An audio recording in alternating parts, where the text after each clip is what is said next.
असंच वाटतंय मला. तूच केलेस. खरं सांग, शेवटी तूच आली होतीस. कुकर तूच लावला होतास ना. आता का गप्प बसलीयस? अगं सांग ना, आता कशाला गप्प बसायचं? तुला स्पष्ट सांग, तूच लावला होतास ना.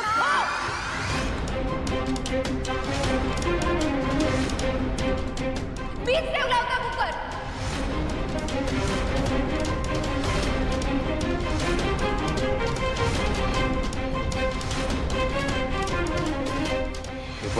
एक मिनिट सुहास, मीच तो रिकामा कुकर गॅसवर ठेवून आले होते.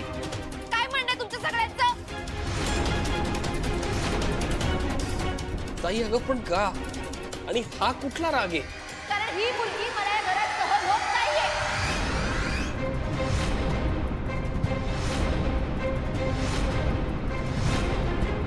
माझा भाऊ हिच्यावर प्रेम करायला लागला.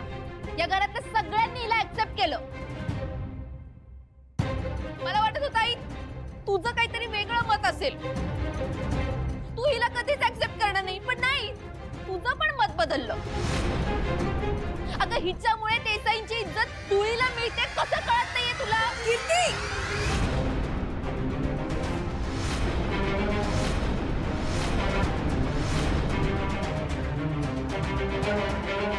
काय झालं? मार ना. हात उचलतेस ना माझ्यावर? हिच्यामुळे, या मुलीमुळे तू माझ्यावर हात सुद्धा उचलायला लागलीस आता. कीर्ती अगं काय बोलतेस तू? सगळं सुरळीत झालंय ना, आता सगळं सॉल्व्ह झालं होतं. मग कुठून आला हा विषय?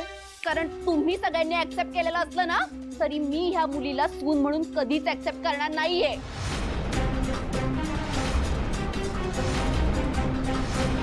ही मुलगी मला घरात सहन होत नाहीये. हिची लायकी आहे का? कीर्ती, आता एक शब्द जरी अभद्र बोललीस ना, तर मी विसरून जाईन तू माझी पोटची मुलगी आहेस. शिवा तुला आवडत नाही तर त्या जीवे मारशील का तिला? तिच्या संस्काराविषयी बोलतेस तू. स्वतःचे संस्कार बघ. मी आणि ह्यांनी तुला हे संस्कार दिलेत. काय भाषा आहे ही तुझी? लायकी? आज जर हे इथे असते तर त्यांनी तुला कधीही माफ केलं नसतं. ओ माहितीये मला, माहितीये. भाऊंनी सुद्धा हिचेच गुण गायले असते. अगं पण कशाला कशाला हिला डोक्यावर चढवताय? कीर्तिताईंच्या बाबतीत मी चुकते का रे? हा प्रश्न तुझ्या मनात येऊच कसा शकतो ग? मग का वागल्या ते असं? माझ्या जीवावर भीतील इतकं केलं त्यांनी. ताई विचित्र आहे लहानपणापासूनच. मी त्यांचं मन जिंकण्याचा, त्यांना समजून घेण्याचा खूप प्रयत्न केला, पण काहीच उपयोग नाही. अगं ते तिच्या स्वभावात आहे, तशी ती वागली. हे बघ, तिने जे काही सांगितलं ना, ते सगळं उघड उघडच सांगितलं ना. ती असं का वागली ते म्हणजे त्यांचं मन मी कधी जिंकूच शकत नाही. त्यांच्या मनात माझ्याविषयी राग आहेच आणि तो राहणार काय? हे बघ, ऐक, एखाद्याचं मन जिंकण्यासाठी त्याच्या मनात थोडी तरी माणुसकी असणं गरजेचं आहे ना. इथे तसं काहीच नाहीये. आश्चर्य. मला माहितीये मी माझ्याच बहिणीबद्दल बोलतोय, पण आता काय ही सत्य परिस्थिती आहे. तरी आईला तिने केलेल्या अर्ध्याच गोष्टी माहिती आहेत. बाकीच्या गोष्टी जर तिला सांगितल्या ना तर नको, ते जाऊ दे. पण आशू, मला ना अजून एक गोष्ट कळत नाहीये. म्हणजे मगाशी सुहास भाऊजी त्यांच्या घरच्यांबद्दल बोलले, पण मला अजूनही कळत नाही की इथे त्यांच्या घरच्यांबद्दल कोणाला काही फारसं माहित नाहीये का? म्हणजे त्यांचे आई वडील आहेत नाहीये ते मलाही काही माहित नाही. हे बघ शिवा, ताईचं आणि जेजूचं जेव्हा लग्न ठरलं ना, तेव्हा भाऊ आणि आईनी नकार दिला होता.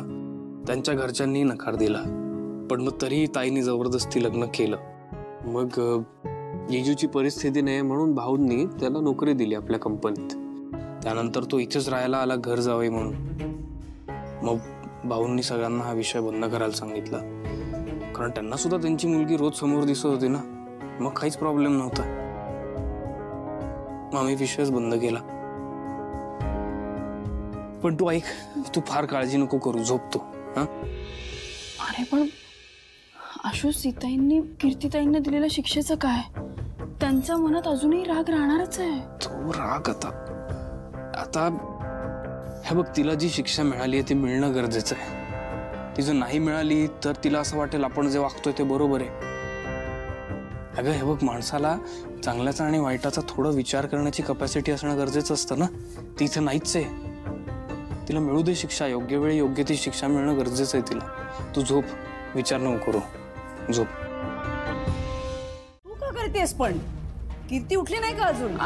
ऐका ना सीताई, हे बघा, बरोबर आहे तुमचं सगळं, पण आता जाऊ दे ना, झोपल्या असतील त्या. मी करते ना सगळं पटकन. शिवा, हे बघ, एवढा चांगुलपणा पण बरा नाही.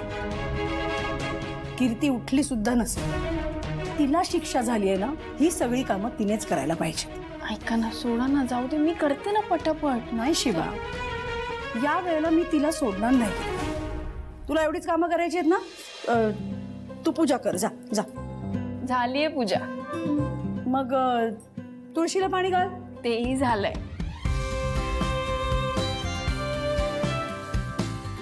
बघ, नजर लागली होती तुला. ठीक आहे हो सीताई, मी म्हटलं ना, मी पटकन नाश्ता करते, लगेच होईल. शिवा, तू नाश्ता बनवायचा नाहीयेस. सासूचं ऐकायचं असतं.